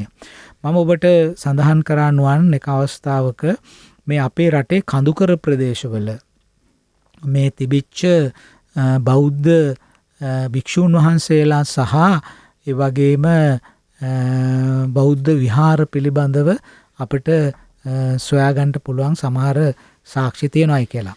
එතකොට මේක කියනකොට කෙනෙක් අහන්න පුළුවන් ප්‍රශ්නයක් තියෙනවා. හොඳයි කඳුකරේ බෞද්ධ විහාරාරාම තිබුණා නම් කෝ ඒ වගේ නෂ්ටාවශේෂ දැන් හොයාගන්න නැත්තේ ඇයි කියලා. දැන් එහෙම ප්‍රශ්නයක් අහන එකත් වැරදි. මොකද අපි කඳුකරේ තියෙන ඇතැම් නෂ්ටාවශේෂ ගැන අවධානය යොමු කළා නැහැ. ඔබට මතක ඇතිනුවන් පහුගිය වැඩසටහනේදී අර මාතලේ පැත්තේ මහත්මයෙක් නාවුල බකමූණ පැත්තේ මහත්මයෙක් අපිට කතා කරලා කිව්වා මෙහෙම නෂ්ටාවශේෂයන් තියෙනවා කවුරුත් බලන් දෙන්නේ නැහැ. බලන් දෙන්නේ නැහැ කන්දක් උඩ මෙහෙම නෂ්ටාවශේෂ තියෙනවායි කියලා. ඉතින් මම දන්නවා මේ නුවරගල කන්දේ විශාල ප්‍රමාණයක් නෂ්ටාවශේෂ තියෙනවා. ඒතර මානා කන්ද කියන එක. අර සර් එකපාරක් ඉඳන් කිව්වේ මේ කොහෙද තැනක් කැනීම් කරන්න ගියාම ගම්මු කියලා කන්දක් උඩට ගියාම ලොකු නගරයක් වගේ නටමුන් හම්බුණා කියලා අපි අපේ වැඩසටහනකේ ඡායාරූපත් පෙන්නුවා. සිරිසවත්තුව කියලා මම සඳහන් කරේ ඒ කියන්නේ තෙරිපැහැ කියන ප්‍රදේශයේ තියෙන නෂ්ටාවශේෂ ගැන. ඒවා හුඟක් පරණ ඒවා. ඉතින් ඇත්තෙන්ම මේ කඳුකරවල තිබෙන නෂ්ටාවශේෂ ගැන අපි අවධානය යොමු කළා නැහැ. දැන් ඇත්ත වශයෙන්ම අපි මේ වෙනකොට කන්දක තියෙන බෞද්ධ විහාරාරාමයක් කැනීම් කළා පරීක්ෂා කළා තහවුරු කළා තියනවා නම් තියෙන්නේ අම්පාරේ රජගල විතරයි. ඉතින් අපිට පේනවා රජගල තියෙන නෂ්ටාවශේෂ කොයිතරම්ද කියලා. ඉතින් රජගල කියන්නේ කන්දක් නේ නගින්න එපා. හරි. ගල කියන්නේ ගිරි කියන එකනේ. ඒතර රාජගිරි කියන එක නේද? ඔය කුම්බීල තිස්ස විහාරය කියලා විහාරයක් හැදුවා සද්ධාතිස්ස රජතුමා ওই රජගල. එතකොට ඒ කියන්නේ රජවරු පවා මේ අවධානය යොමු කළා මේක ගැන. මේ කඳුකර ආරාම ගැන. ඉතින් මේක දිහා අපි බැලුවේ නැහැ. දැන් දැන් මම ශාස්ත්‍රයේ වැඩ කරන කෙනෙක් හැටියට මම දන්නවා ලංකාවේ බොහෝ උස් තැන්වල ගල් උඩ කඳු උඩ ගියොත් එහෙම ඒ කඳු උඩ තියෙන නටබුන් වෙච්ච ගඩොල් ස්තූපයක්. අපි ඒවට ආකාශ චෛත්‍ය කියලා කියන්නේ. අපේ මේ උපාසකම්මලා හැම උපාසක මහත්තුරු කියන මේ ආකාශ චෛත්‍ය කියලා. ඉතින් ඇත්තෙන්ම මේ රටේ අපි ගියොත් එහෙම බැලුවොත් එහෙම කඳු 100ක් ගත්තොත් 95ක කඳු මුදුන් වල කුඩා ස්තූපයක් ගොඩනගලා තියෙනවා. දැන් ටෙලිෆෝන් කුළුණු තිබ්බට දැන් කුළුණු තිබ්බට ඒ කාලේ තිබුණේ මේ බෞද්ධ ස්තූපයක් හදලා තිබුණේ. මේවා මේ සියල්ලක්ම නිදන් හොරුන් විසින් විනාශ කරලා දාලා තියෙන්නේ. මේ ගඩොල් මේ විතරයි දැන් දකින්න තියෙන්නේ. ඉතින් බැලුවාම මේ කඳු උඩ තිබිච්ච පන්සල් ගැන අපේ එහෙම ලොකු අවධානයක් නැහැ. ඉතින් ඒවා ඇත්තම පරීක්ෂා කරලා මේවා කරොත් ඒක හොඳ තහවුරු කරොත් එහෙම තාම හොඳ අත්දැකීමක් වෙයි අපිට. කන්දක් මුදුනේ ලොකු විහාරයක් තිබුණොත් කොච්චර ඒක දර්ශනීය දෙයක්ද නේ. එතකොට අපි දකින්නනේ මිහින්තලේ විහාරය අපිට ඈතට මිහින්තලේ දැන් බලන්න දැන් මිහින්තලෙත් එක උදාහරණයක් නේ. හරි මිහින්තලේ කණ්ඨක චෛත්‍ය එක පැත්තක දෙනවා තව පැත්තකින් අම්බස්තල චෛත්‍යය තියෙනවා. ඉතින් මේ කඳු මුදුන් වල තියෙන විහාර.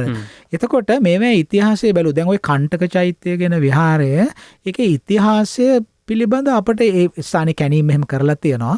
නමුත් මේ කණ්ඨක චෛත්‍ය කවුරුන් විසින් ඉදි කරපු චෛත්‍යයක්ද කියන එක පිළිබඳව කිසිම මේ අපිට සොයා ගැනීමක් කරන්න පුළුවන් කමක් ලැබිලා නැහැ. ඒක ප්‍රතිසංස්කරණය කරපු රජවරු ගැන නොඑක් අවස්ථාවල සඳහන් වෙලා තියෙනවා. නමුත් මේක ඉදි කරේ කවුද කියලා නැහැ. එතකොට අපිට පේනවා මිහිඳු මහරහතන් වහන්සේ නැවත වරක් ඉන්දියාවට වැඩම කරන්නයි කියලා කල්පනා කරපු වෙලාවේ දේවානම්පියතිස්ස රජතුමා අයද සිටිනවා ස්වාමීනි ඔබ වහන්සේ වඩින්න එපා මෙහෙ ඉන්න කියලා. එතකොට අහනවා ඇයිද ඔබ වහන්සේ එහෙම කල්පනා කරන්නේ වඩින්න කියලා. ඊට පස්සේ උන්වහන්සේ කියනවා මේ අපිට සංසුන්ව බණ භාවනා කිරීම අවශ්‍යයි. සංසුන් ජීවිතයක් විවේක ජීවිතයක් අවශ්‍යයි. ඒ නිසායි අපිට වඩින්න ඕන කියලා. ඒතර දේවානම්පියතිස්ස රජතුමා කියනවා මේ ඔබ වහන්සේලාට බොහෝම නිවිසනසිල්ලේ ජීවත් වෙන්න අපි හදලා දෙන්නම් ආරාම ටිකක් කියලා මහවංශයේ කියනවා. කණ්ඨක චේතියට යාබදව තිබිච්ච කඳුවල තිබිච්ච මේ ලෙන් 68ක් සුද්ධ කරලා පූජා කරයි කියලා. ඒතර එහෙමනම් කියන්නේ දේවානම්පියතිස්ස රජුරු මහවංශයේම කියනවා කණ්ඨක චෛත්‍ය යාබද තිබුණු. අටසැටලෙන් පූජා කරයි කියලා. ඒතර කියන්නේ අටසැටලෙන් පූජා කරන වෙලාව වෙනකොට මේ කණ්ඨක චෛත්‍ය තියෙනවා. එතකොට එහෙමනම් එතන චෛත්‍යයක් තිබිලා. එතන අර අපි අර ඖෂධ ඇහුවනේ මයංගනේ ගැන.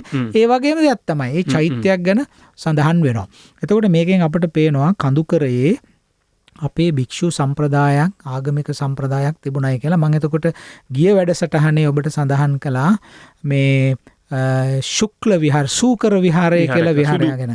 සුදු පාට ශ්වේත වර්ණයෙන් සටහන් කරපු මේ දෝලපබ්බත කියන පර්වතයේ තිබෙච්ච සූකර විහාරය ගැන සඳහනක් තියෙනවා. ඒ විතරක් නෙමෙයි නුවන්.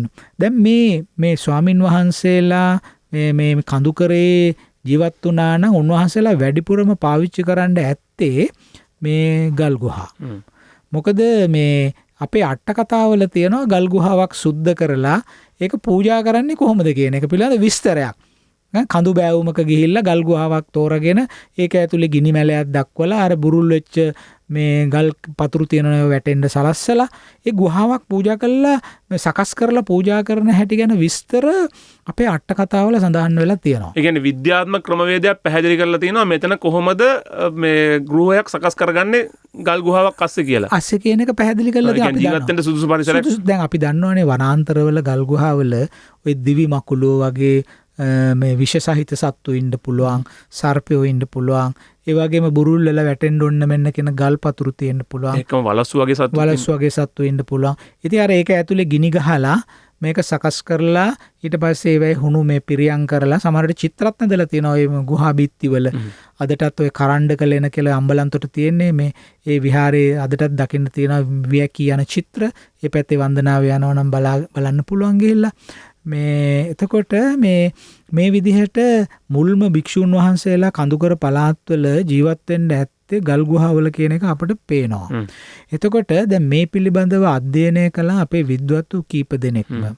එතකොට විශේෂයෙන්ම මහාචාර්ය දිවංගත මහාචාර්ය සේනක බණ්ඩාරනායක ඒ මහත්මයා ඊටාම විශිෂ්ට පොතක් ලිව්වා ලංකාවේ ආරාමික වාස්තු විද්‍යාව සම්බන්ධයෙන්. සිංහලීස් මොනාස්ටික් ආකිටෙක්චර් කියලා තමයි ඒක නම් කළේ. එතුමාගේ ආචාර්ය උපාධි නිබන්ධය නෙදර්ලන්තේ විශ්වවිද්‍යාලයකට ඉදිරිපත් කළේ. එතකොට මේකේ එතුමා ඉතා පැහැදිලිව සඳහන් කරලා තිබෙනවා මේ ගුහා විහාර කියන සම්ප්‍රදාය. ගුහා විහාර කියන සම්ප්‍රදාය මේ organic monasteries කියන වචනේ පාවිච්චි කරනවා. ඒක සිංහලෙන් අපිට කියන්න පුළුවන් ආපතිත ගුහා විහාර, ආපතිත විහාර සම්ප්‍රදාය. ආපතිය කියන්නේ කාටවත් සම්බන්ධ නැහැ. organic කාටවත් සම්බන්ධ නැහැ. ඒක organically ඇතිවෙච්ච ආරාම විශේෂයක් හැටියට එතුමා අඳුන්වලා දෙනවා. එහෙමනම් කොහොමද අපේ රටේ මේ organic monasteries කියන ඒවා එහෙම නැත්නම් ආපතිත ගුහා විහාර සම්ප්‍රදායක් ඇති වෙන්නේ? මේක තමයි අපේ දේශීය දෘෂ්ටිය. ඒ මහත්මයා පොත නම් කරලා තියෙන්නේ සිංහලීස් මොනාස්ටික් ආකිටෙක්චර් කියලා. කියන්නේ අපේ සිංහල රටේ සිංහල ද්වීප කියන රටේ ඇතිවෙච්ච බෞද්ධ සම්ප්‍රදායට යාවෙන දේවල් අපට පෙනෙන හැටි. ඕකට මේ ස්වයංජාත කියන වචනේත් හරියයිද සර්? ස්වයංජාත කියන වචනේත් ගන්න පුළුවන්. ඒක සාහිත්‍යමය වචනයක්, බොහොම ලස්සන වචනයක්. ස්වයංජාත කියලා කියන්නේ අපි ඕපපාතික කියන්නේ ඒකට සම්බන්ධයි. ඉබේ බිහි වුණා කියන එක. එතකොට මේකත් එහෙමයි ඉබේ බිහිවීමක්. ඒක ඕගැනික් කිසි සම්ප්‍රදායකට සම්බන්ධ නැහැ. අපේ සම්ප්‍රදායක්. එතකොට මේ ගුහා විහාර දැන් කෙනෙක් අහන්න පුළුවන් ගුහා විහාර අපේ විතරක් නෙමෙයි ඉන්දියාවෙත් තියෙනවා නේද? ගුහා විහාර අශෝක රජතුමාත් ගුහා විහාර හදලා පූජා කරා නේද? බරාබර් සීතා මහර්ෂි වගේ ගල් ගුහා තියෙනවා නේද කියලා. නමුත් ඉන්දියාවේ තිබෙන ගුහා විහාරයි අපේ ගුහා විහාරයි පැහැදිලිවම වෙනස්. දැන් ඉන්දියාවේ ගුහා විහාර කියලා කියන්නේ පර්වතයක් අරගෙන පර්වතය හාරනවා. හාරලා ගුහා විහාරයක් හදනවා. ඒවට මේ ගුහා විහාර සම්ප්‍රදාය ඒ විදිහයි. මොකද එහෙ කරන්න පුළුවන් ඒ තියෙන පාෂාණය හාරන්න පුළුවන් විදිහට තියෙන පාෂාණයක් ඒ සුමට පාෂාණයක්. නමුත් අපේ තියෙන මෙටමොෆික් ආග්නේය පාෂාණය එහෙම හාරලා ගුහා විහාර හදන්න බෑ.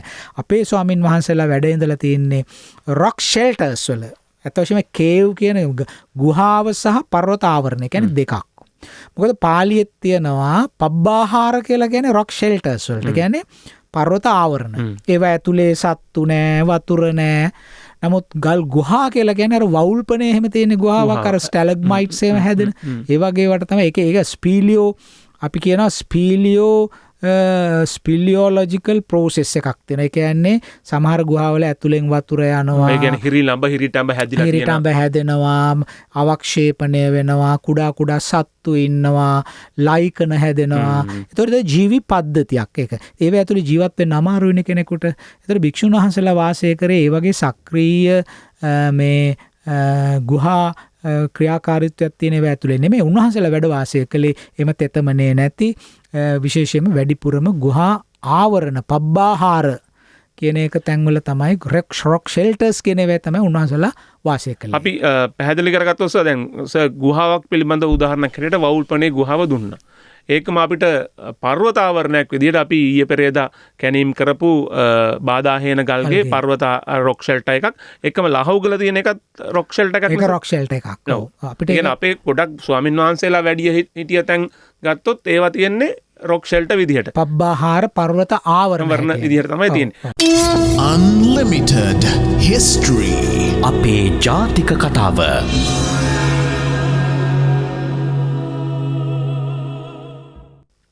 හරි සර්, දැන් අපි මේ පර්වත ආවරණවල සහ මේ ගල්ගුහා ආශ්‍රිතව අපේ ආරාම කොයි ආකාරයෙන් සෑදිලා තිබුණේ ඒ කාලේ කියන කාරණාත් එක්ක තමයි අපි කතා බහ කරමින් හිටියේ. ඔව්.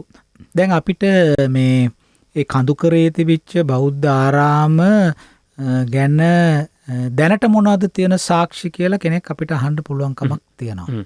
දැන් ඔබට මතකද අපි ගිය සතියේ හෝ ඊට කලින් සතියේ පදවිගම්පල ගුණාටු ස්මාරකය ගැන කතා කරන වෙලාවේ මම සඳහන් කරා ඒ අසල තියෙන කන්ද මුදුනේ අසල තියෙන කන්ද මුදුනේ ගුහා විහාර කීපයක් තියෙනවා. ඒ වගේ බ්‍රාහ්මී ශිලාලේඛන පවා කොටලා තියෙනවා කියලා. ඉතින් ඇත්තෙන්ම දැන් අපිට මේ සාමාන්‍ය හැඟීමක් අපි කාටත් එන්නේ මේ තාම පුරාණ කාලේ මේ රටේ වාසය කරපු බෞද්ධ භික්ෂුන් වහන්සේලා වැඩ වාසය කළ ගුහා විහාර බලන්න ඕන නම් අපි අනුරාධපුරේ යන්න ඕන කියලානේ. ගිහිල්ලා මිහින්තලේට ගියාම ඒ ගුහා විහාර තියෙනවා. එහෙම නැත්නම් රිටිගලට ගියොත් එහෙම අපිට පේන්න තියෙනවා. එහෙමනේ අපේ එහෙම නැත්නම් සිතුල්පව්වට යන්න ඕනේ ඒවා බලන්න කියලා. එහෙම නැහැ.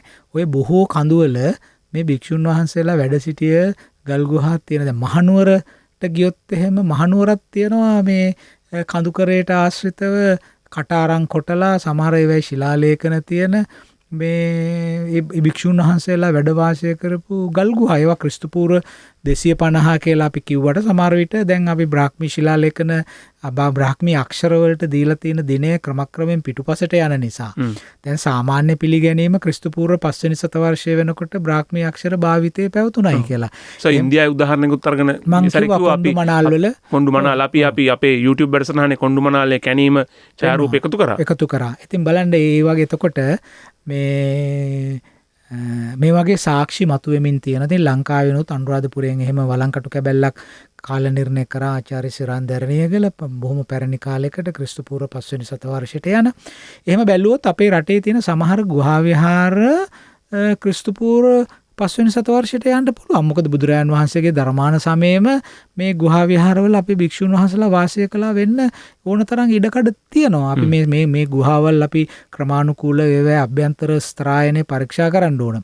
දැන් දැරණියගල මහත්මයා ඒ වගේ ගල් ගුහා කීපයක් හැරුවා. හාරලා එතුමා පෙන්නලා දුන්නා මේ පසු කාලයේ ඇතිවෙච්ච ප්‍රශ්න නිසා මේ උඩ තට්ටුවල තිබිච්ච පස් විනාශ වෙලා තියෙනවා. ඒ නිසා මුකුත් කියන්න බෑ. ඇත්ත තමයි. දැන් සමහර ගොවියෝ ওই ගල් ගුහාවල උඩ මට්ටම් වල තියෙන පස් ටික ඇදගෙන එනවා පෝර හැටියට. මොකද ඒවේ අර සත්තු ඇවිල්ලා ඒවා වසුරු දාලා ඒවා මේවල හොඳ පෝරක්. ඒතර ඒගොල්ලෝ මේ පස් ටික අයින් කරන් අහම අර ඉතිහාසයේ අවසන් අවධියට අයිති කතාව කියන්න අපට ස්තර වින්‍යාසය නැති වෙනවා. අනික ඒවා විනාශ වෙනවා. දැන් හුඟක් අපි දන්න අත්දැකීමක් හැටියට දන්නවනේ. ඔය කැලෑවල යන අපේ ගොවි මහත්තුරු දඩේමේ යන අය ඉන්නවා. ඒ වගේම හේන් කොටන අය ඉන්නවා. ඒගොල්ලෝ වරුසාවක් එහෙම ආවොත් එහෙම මේ ගල් ගුහාවට ළඟ තියෙන ගල් ගුහාවට ගිහලා එතන ලිපක් හදලා තේ ටිකක් උණු කරන් බීලා සමහර දවල්වල රෑ වුණොත් රාත්‍රියත් එතන ගත කරලා එහෙම කරනවා. එහෙම වුණාම අර උඩ තියෙන පස්තරවලට යම්කිසි බාධාවක් ඇති වෙනවා. ඒ නිසා අපිට ඒ ගුහා විහාරවල භික්ෂුන් වහන්සේලා වාසය කරපු සමහර මට්ටම් අපට හොයාගන්න අපහසුභාවයට පත් වෙලා තියෙනවා. නමුත් එහෙම මනුෂ්‍යයන්ගේ ආශ්‍රයයට පත් නොවෙච්ච ගල් ගුහාවක් අපිට පරීක්ෂා කරොත් ස්තරායනය කැනීමක් කළා මේක අපිට කාල නිර්ණය කරගන්නත් බැරි වෙන්න හේතුවක් වෙන්නේ නැහැ. නමුත් ඒක නෙමෙයි කතන්දරය. මේ අපි මං කිව්වාර මහාචාර්ය සේනක බණ්ඩාරනායක ඉදිරිපත් කරපු අදහස මේ ගුහා විහාර සම්ප්‍රදාය ආපතිත එහෙම නැත්නම් ඕගැනික් මොනාස්ටරිස් කියන වර්ගයට අයිති කරන්න පුළුවන් අපේ රටටම ආවේනික වූ සම්ප්‍රදායක් හැටියට තමයි මේ පිළිබඳ කතා කරන වාස්තු විද්‍යාඥයෝ මේ පිළි අරන් තියෙන්නේ. පුරාවිද්‍යාව ඇතුලේ වාස්තු විද්‍යාව පිළිබඳ උනන්දු වෙන විද්‍යාඥයෝ පිළි අරගෙන තියෙන්නේ. දැන් ඕක නෙමෙයි ප්‍රශ්නේ. දැන් හැමදාම කඳුකරේ ජනාවාස තිබුණේ නෑනේ මේ තනිතලාවට මිනිස්සු ආවනේ. හරි. ඒ ආපු එක පිළිබඳව අපිට සාක්ෂි තියෙනවා. එතකොට තල්ලු වෙලා ආවා. මේක පරීක්ෂා කරන්න හොඳම තැන තමයි මේ යාන්ඔය නිම්නය. මේ යාන්ඔය නිම්නයේ තිබෙන පුරාණ ජනාවාස පිළිබඳව අපි ක්‍රමානුකූලව අධ්‍යයනය කළොත් අපිට පේනවා මේ මෑත කාලෙකදී මේ රංජිත් දිසානායක කියන මහත්මයා තරුණ පුරාවිද්‍යාඥයෙක් ඔහු ඒ පළාතේ ගවේෂණයක් කළා බොහොම සාර්ථක ගවේෂණයක්. ඒකෙදී අනාවරණය කරලා තියෙන තොරතුරු දිහා බැලුවම අපිට පේනවා කොයිතරම් දුරට ඝනකමක් තිබුණාද කියලා ඒ ජනාවාස වල.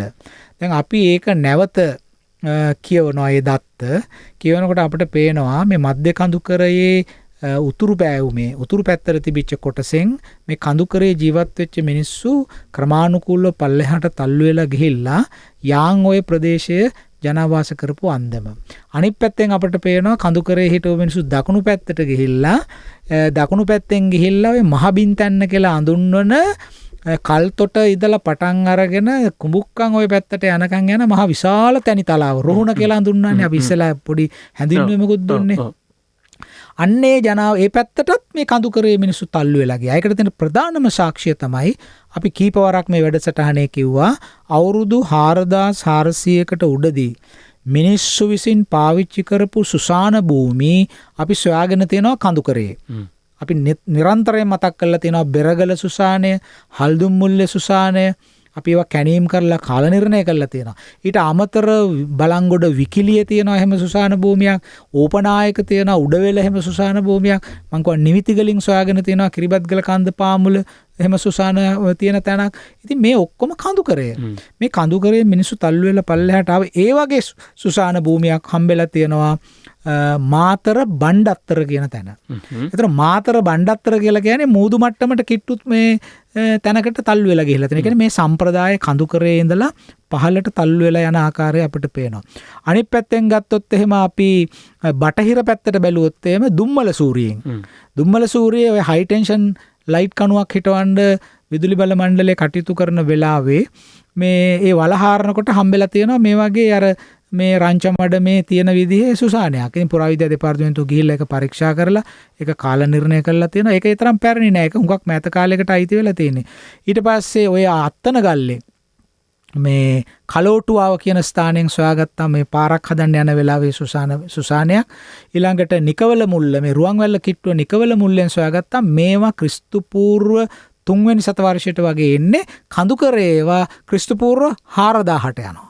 ඒතර අපිට තේරෙනවා 4000 ඉඳලා මේ පැත්තට තල්ලු වෙලා යනවා ක්‍රිස්තු පූර්ව 300 වෙනකොට තනිතලාවට මේවා ඇවිල්ලා මේ සම්ප්‍රදාය. මම දැක්කා පුරාවිද්‍යා එක ලේඛනයක තියෙනවා සර් එහෙම ස්ථාන 108ක් ලංකාවේ නම් කරලා තියෙනවා. ඔව් එහෙම නම් කරලා තියෙනවා මේ පුරාණ සුසාන භූමිය. පුරාණ සුසාන භූමිය. ඒ සුසාන භූමිය වලට අයිති අර මහා ශිලා සම්ප්‍රදාය මෙගලිතික කියන ඒවාත් අයිති. නමුත් ඔය මම කියන අර මැටි බරණි හැටියට මැටියෙන් ඕලාකාර හැඩයට හදලා තියෙන ඒ සුසාන ගර්භ තියෙන සුසාන භූමි දැනට 15කට විතර ආසන්න සංඛ්‍යාවක් වාර්තා වෙලා තියෙනවා. එතකොට මේවා පහු කාලේ විනාශ වෙන්න ඇති. මේ පහු කාලේ මේ සංස්කෘතිය ප්‍රචාරය වෙනකොට එතකොට එහෙම ඇවිල්ලා දැන් බලන්න මේක නිකන් සාමාන්‍යයෙන් අහන් ඉන්න කෙනෙකුට උනත් තේරෙනවා. මේ ක්‍රිස්තු පූර්ව 2400 කියන්නේ මීට අවුරුදු 4400කට උඩදී කඳුකරේ හිටපු අය. අවුරුදු 2400කට කලින් හරි මේ 4400කට කලින් ක්‍රිස්තු පූර්ව 2400 කියලා කියන්නේ අද ඉඳලා ගත්තොත් අවුරුදු 4400ක්. ඒතර අවුරුදු 4400කට කලින් කඳුකරේ ඉන්න අය සොහොන් හදනවා. හැදලා ඉන්නවා. ඒ සොහොන් සම්ප්‍රදාය ක්‍රිස්තු පූර්ව 300 වෙනකොට තනිතලාවේ පේනවා. ඒතර ක්‍රිස්තු පූර්ව 300 කියලා කියන්නේ අවුරුදු 2300කට. අවුරුදු 4000කට උඩ ඉඳලා අවුරුදු 2000ක දක්වා වෙනකම්ම මේවා තියෙනවා. ඒතර 2000 වෙනකොට මේවා තනිතලාවට තල්ලු වෙලා ඇවිල්ලා තියෙනවා. ඔය කලෝටුවාවේ එහෙම කරපු ඒ වගේ ගස්පේ කියලා හඳුන්වන තැනත් ඒ වගේ සුසාන භූමියක් හම්බෙලා තියෙනවා. දිවුල පිටියේ දෙවල පොළ හම්බෙලා තියෙනවා. එහෙම සුසාන භූමියක්. මේවා තනිතලාවට තල්ලු වෙලා එනවා. එතකොට මේකෙන් පේන්නේ නොවන් අර මුල් කාලේ හිටපු කඳුකර භික්ෂූන් වහන්සේලාත් කඳුකරේ ඒ කියන්නේ මේ රටේ ජෛන ආගම ඊළඟට පරිම්රාජක ආජීවක බ්‍රාහ්මණ ආගම අපි ඒක කතා කරන්නේ නැහැ. බ්‍රාහ්මණයෝත් ලංකාවේ හිටිය අපේ සෙල්ලිපි වල ඉන්නවා බ්‍රාහ්මණයෝ ගැන ගෝභූති කියලා බ්‍රාහ්මණයෙක් ඉන්නවා, ආචාර්යවරු ඉන්නවා. හරි පණ්ඩුකාභේ ඉගෙන ගන්න යන්නේ බ්‍රාහ්මණයෙක් ගාවට. ඒක බ්‍රාහ්මණ අදහසුත් මේ රටේ තිබුණා.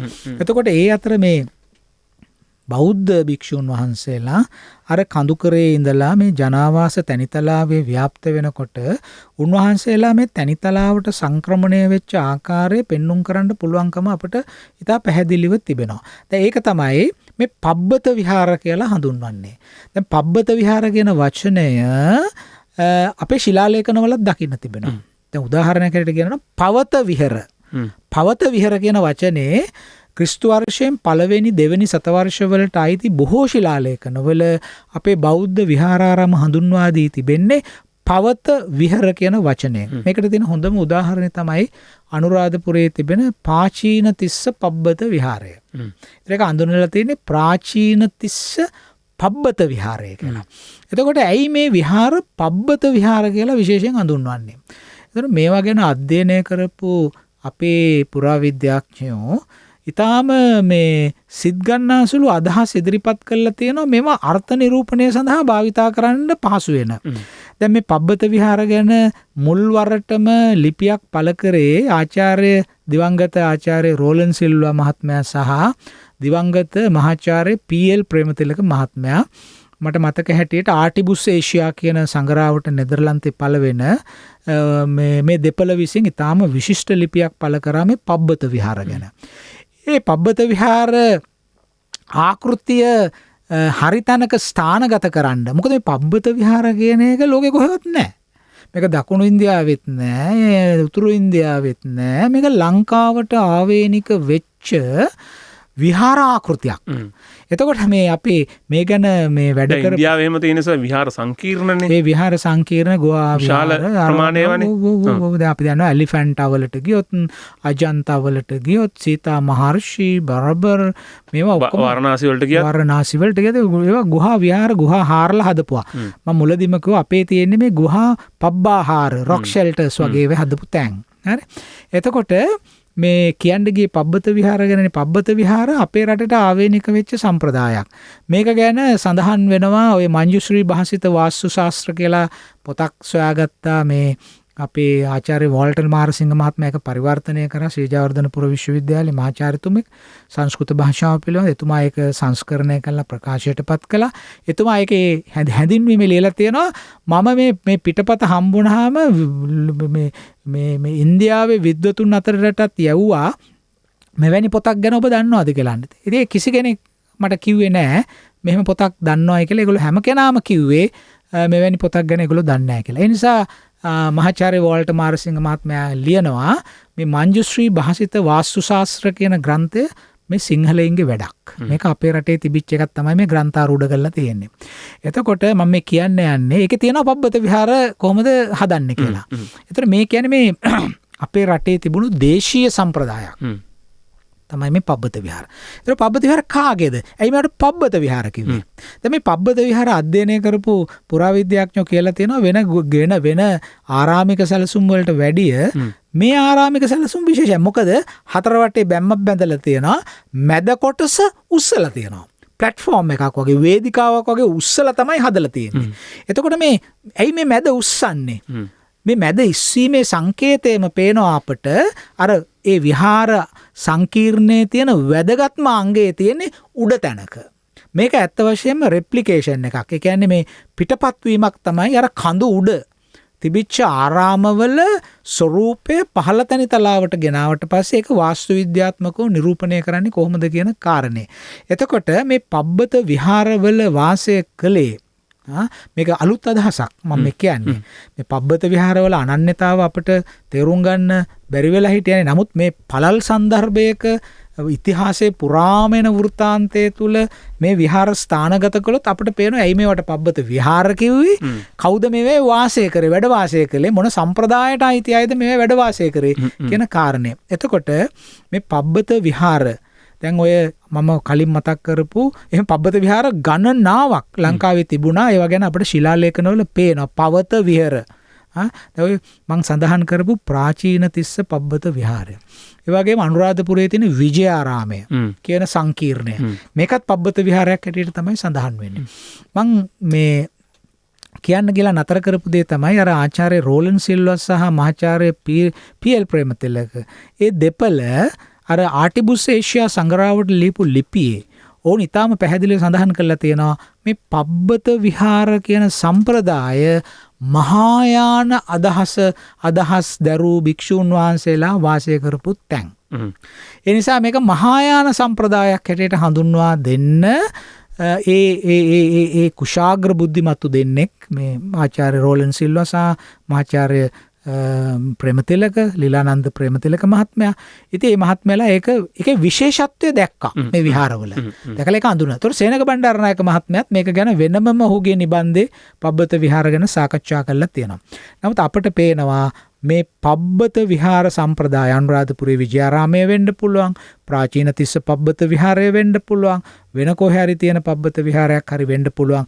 මේවා කඳුකරයේ ජීවත් වුණු අපේ බෞද්ධ සම්ප්‍රදාය අතිපැරණි තේරවාදී බෞද්ධ සම්ප්‍රදාය අනුගමනය කරපු භික්ෂූන් වහන්සේලා විසින් නිර්මාණය කළ වැඩවාසය කළ සම්ප්‍රදායක් මේ පබ්බත විහාර කියලා හඳුන්වන්නේ.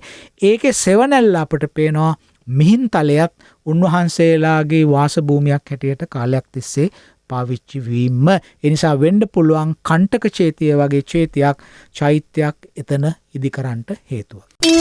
Unlimited history. අපේ ජාතික කතාව